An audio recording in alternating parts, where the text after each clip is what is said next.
Hi, are you looking for home inspection tips for sellers? Are you wondering what to do during the inspection, what you should do ahead of time to help you pass an inspection? Well, stay tuned as I go through these answers and give you some tips to do the best that you can during those pre-sale home inspections.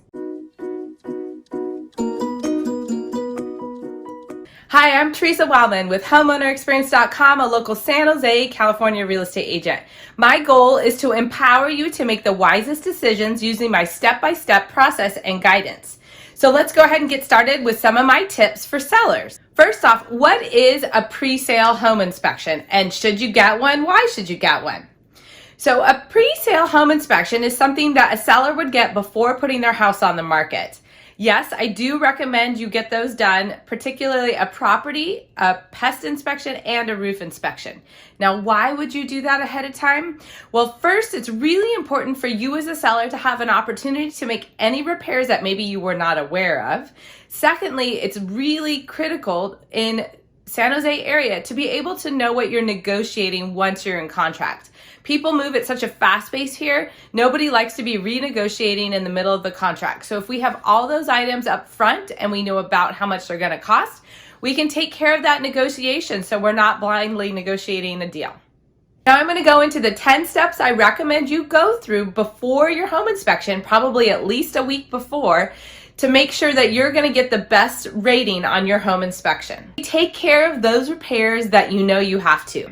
Now, this is really important not only for your home inspection, but also for the buyer, because we don't want them to be adding up all these odds and end repairs to some big number in their head, and then that being an obstacle for them moving forward on your property. The second step is going to be taking a detailed walk through your property. For example, do you have sticky windows and doors or drippy faucets? Make note of those and get those addressed. Point number 3 is really big because it makes a huge visual difference, and that is check the caulking or re-caulk your bathrooms, kitchens, sinks so that it looks fresh, clean, and well maintained. And if you don't have time or skill for the caulking, hire a handyman. This is a really critical step.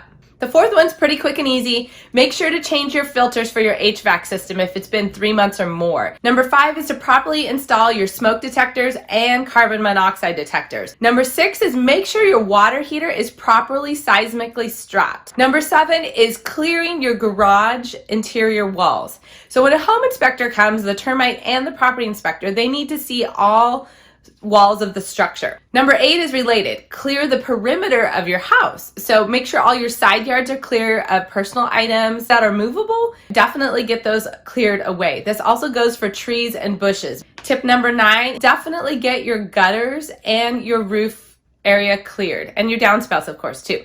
So you want to make sure there's not a lot of debris sitting there because the inspectors will call that out. So number 10 to do ahead of time is actually a little office work. It's going to be gathering the installation dates or replacement dates of all of your major appliances. Now that includes your furnace, your air conditioning, your dishwasher. Now here's some quick items that you need to do the day of or the morning of, maybe the day before, depending what time your inspection is. There's 5 items to address here. The first one is to clear all items away from your electrical panels and the inside and the outside. Also clear the areas around your water heater and your furnace. The third item is to unlock your side gates or any panels. Number 4, secure any pets. And last step is to clear your attic and crawl space access panels. So make sure all of those items are pulled out. If it's clothing, just lay them on a bed nearby, and then once the inspector's done, you can hang them back up.